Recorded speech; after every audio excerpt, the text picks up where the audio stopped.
And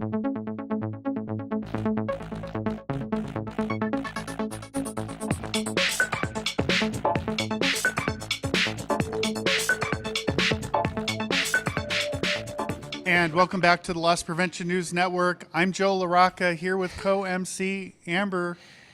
How you doing? Bradley. Did you say the Hulk?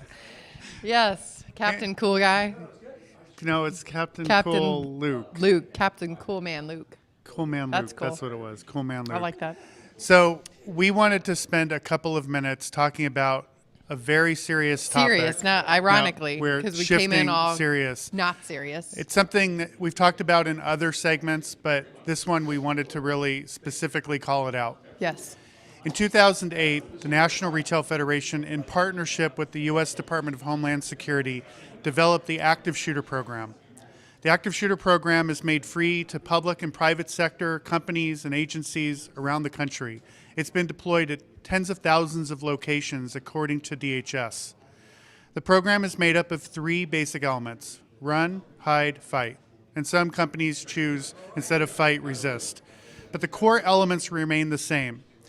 This is one of those programs, and the way I frame it up to company leaders, if your people know to evacuate a room when the fire alarm sounds, they should know what to do during the sound of gunshots.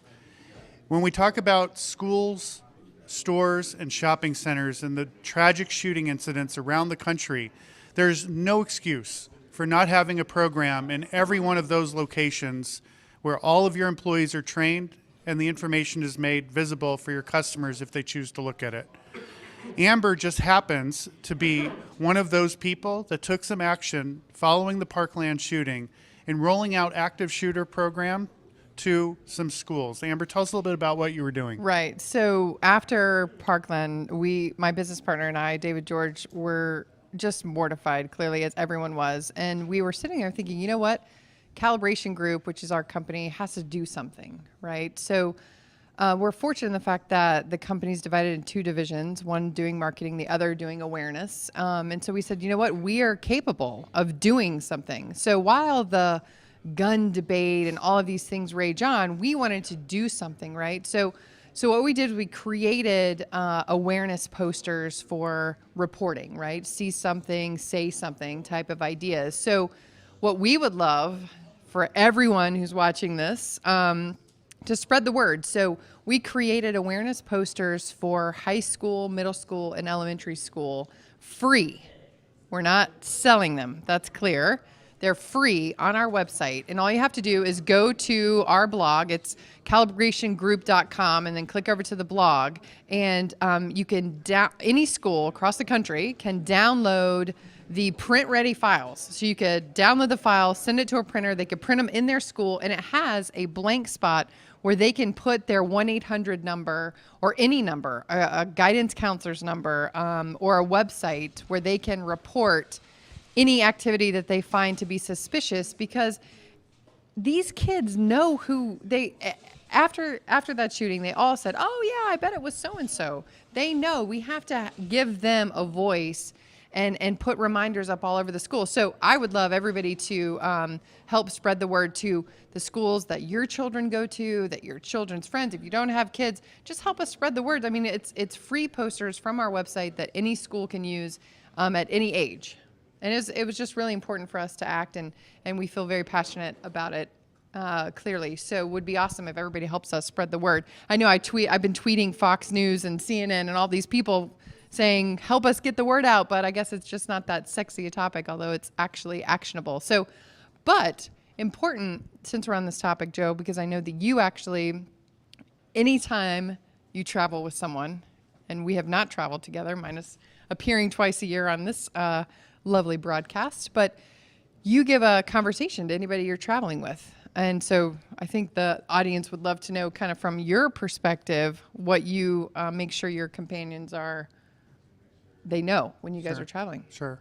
I'll keep it really brief for the video segment, but when we talk about the Active Shooter program, right, run, hide, fight, the larger threat, of course, is just an imminent threat. There's no reason to think it might just be a shooter, especially if you're at a busy airport, train station, or some busy high street location overseas. So I make it a general practice traveling with people, and you can ask my loved ones, they've all heard the talk. What are you going to do in the event that somebody walked into this room right now or into the airport or the train station and started shooting?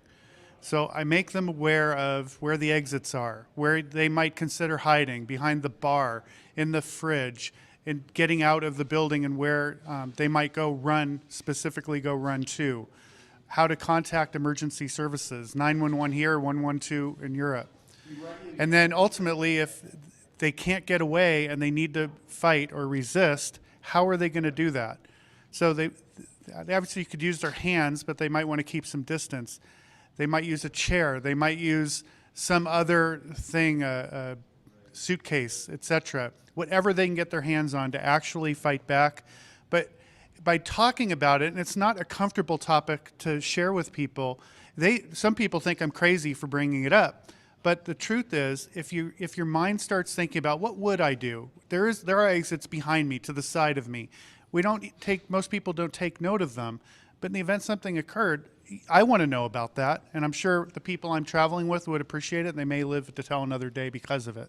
Yeah, it's very important. It's in schools these days when my daughter comes home and tells me she had a drill, a crisis drill like that. It's just scary, but it is what it is. So you have to be aware and be a responsible traveler of your surroundings and all of that good stuff. And it's a sad state of affairs, but right. That's life at this point. Yeah.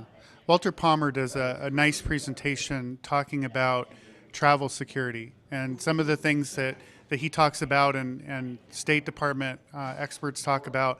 Know where the local embassy is located. So if you're in London or Paris or traveling, where's the U.S. Embassy? That is home. That is safety.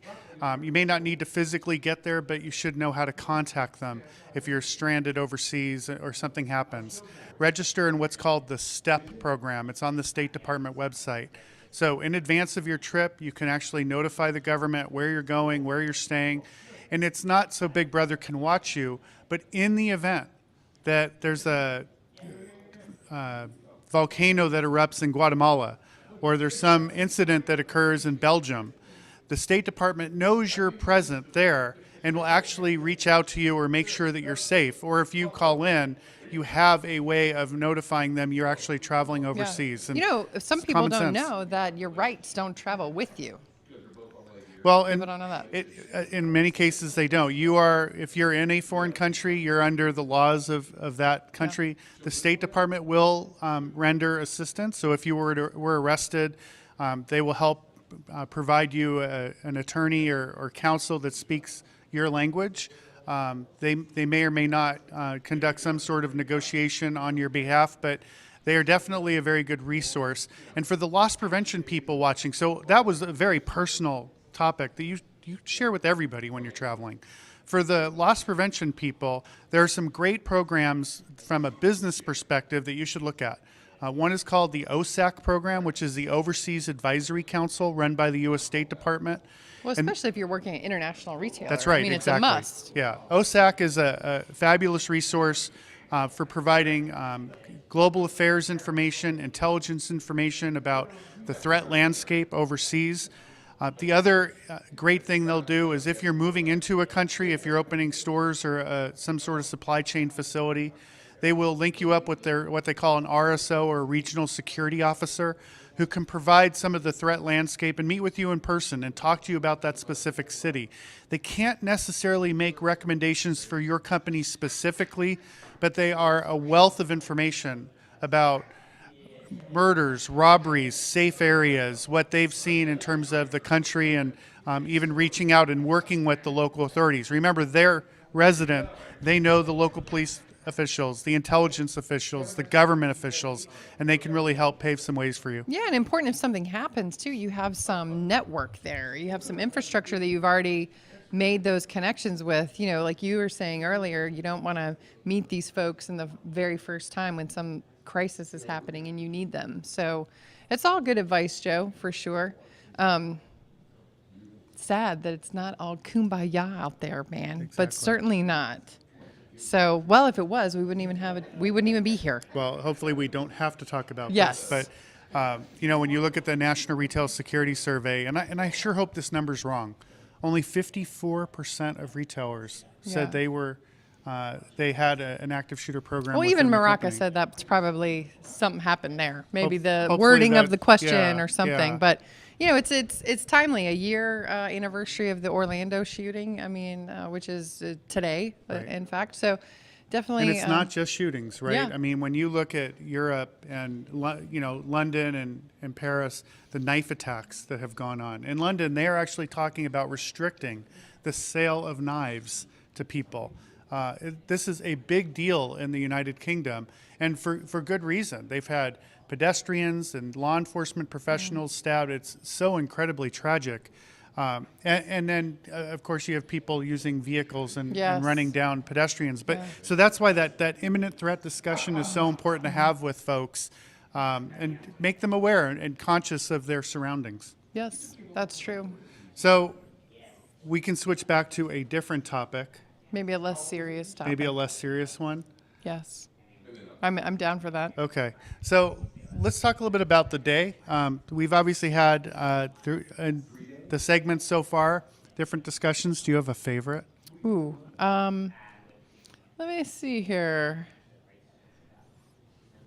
Yeah, they all have been great. I mean, what's really cool is so many different topics, everything from IntelliCheck, right? The intelligence checking of the verification of IDs, which is super cool.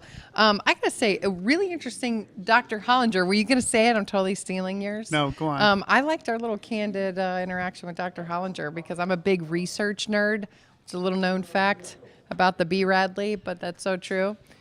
But speaking of little known facts, I think Gus Little is known- ready for us to. Oh, really? Okay. send Well, I it wanted on to just back. say that Your favorites. John Bartolak, I think, from Access. Yes. That was one for the Yes. one for the Run- books. One for the record books. So, John, thank you for that great segment, and Dr. Hollinger, thank you for making Amber's day by a little candid Little conversation. candid combo, no big deal. So we're going to go ahead and turn it back over to Gus Downing. Have a great day.